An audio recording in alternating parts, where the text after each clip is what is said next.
Have you ever made a genuinely good choice and watched your own family turn cold on you? You land the job, you move out, you finally choose a relationship that's actually good to you, and instead of a celebration, you get silence, tension, a comment sharp enough to leave a mark, but vague enough that you spend the rest of the day asking yourself, wait, was that actually cruel, or am I overreacting? It feels backward.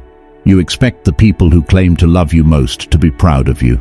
Instead, you're back to walking on eggshells, wondering why your own happiness feels to them like a personal offense. Here's the reframe that changes everything. The problem was never your choices. What you've actually been living through is your family punishing your separation as if it were a betrayal, because you were never allowed to become a separate person in the first place.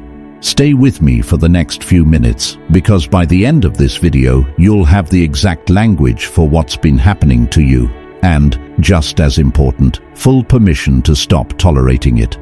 This mystery comes down to how dysfunctional family systems actually operate. In a healthy family, your growth gets celebrated as a natural, expected sign of maturity. But in a toxic, enmeshed, or narcissistic family, your autonomy isn't something to celebrate. It's experienced as a direct threat. So let's break down exactly why. Here are 7 psychological reasons toxic families fear your independence. And by the time we get to reason 4, you'll finally have a name for that knot in your stomach you've never been able to explain. Point 1. It exposes their deepest fear: irrelevance. Have you noticed how a toxic parent suddenly offers help right when you're about to make an independent leap? I'm just trying to protect you from failure. You aren't ready for that yet. Sound familiar? Here's what's actually happening underneath. A narcissistic parent's deepest fear isn't that you'll fail. It's that you'll succeed without them and become irrelevant to your own life. Their subconscious math is brutally simple. If my child succeeds without me, I lose value. If they depend on me, I stay powerful. So they use control disguised as care, hoarding financial information, gatekeeping resources, quietly undermining your confidence right before a big career move. On the surface, it looks like protective parenting. Underneath, it's a strategy to keep you dependent. Point 2. It shatters the self-extension illusion. Does your family expect your choices, feelings, and goals to mirror theirs? Exactly. Express a different political view, a different career path, a different way of living, and suddenly you've committed an unforgivable betrayal. In narcissistic family dynamics, children are rarely allowed to be separate, autonomous people.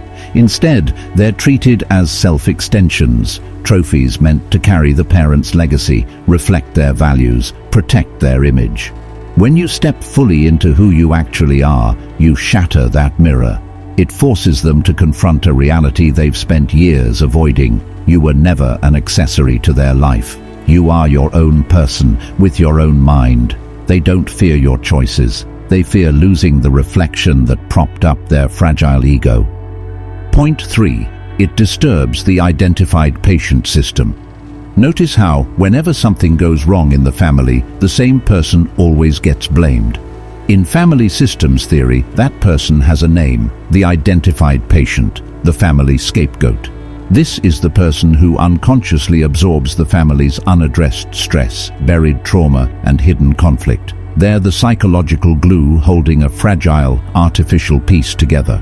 So what happens when the scapegoat heals, sets boundaries, steps into real independence? The whole system starts to collapse. With no one left to absorb the family's displaced anger, everyone else is suddenly forced to face the elephants in the living room they've spent decades avoiding. Your healing doesn't just change your life, it threatens to expose everyone else's. Point 4. It triggers your neurological guilt alarm. Why does something as small as saying no to a family member set off a wave of physical anxiety? Research on boundary setting suggests a large majority of people struggle with this, largely because of guilt and obligation instilled early on. If you grew up enmeshed, you were quietly trained to believe self-sacrifice is love. Here's the science behind that stomach drop feeling.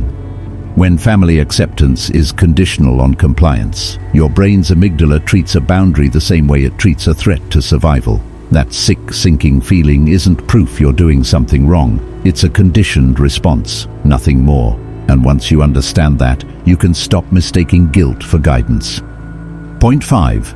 It overturns infantilization tactics. Does your family still treat you like a clueless teenager, even though you've been a fully functioning adult for decades? That's called infantilization, and it's a deliberate tactic to block your growth. A toxic parent steps in uninvited to fix things you never asked them to fix. They offer advice nobody requested. They shrink your real achievements down to nothing. Well, you just got lucky. Keep you convinced you can't function without them, and you'll stay in a permanent state of learned helplessness. But the moment you prove real competence, real self-reliance, you destroy their whole narrative. Your success is living proof that their protective guidance was never about you. It was about keeping you small. Point 6. It replaces conditional love with boundaries. Has affection in your family ever felt less like love and more like a transaction?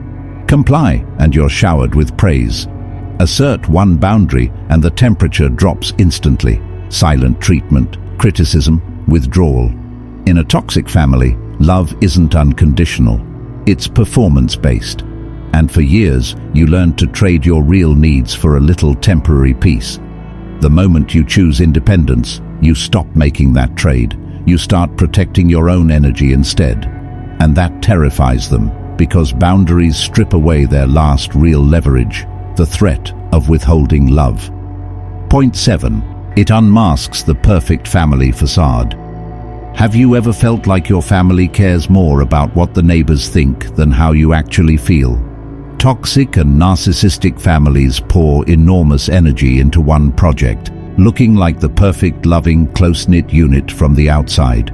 Your independence, especially if it means pulling away or speaking openly about your experience, threatens that illusion directly.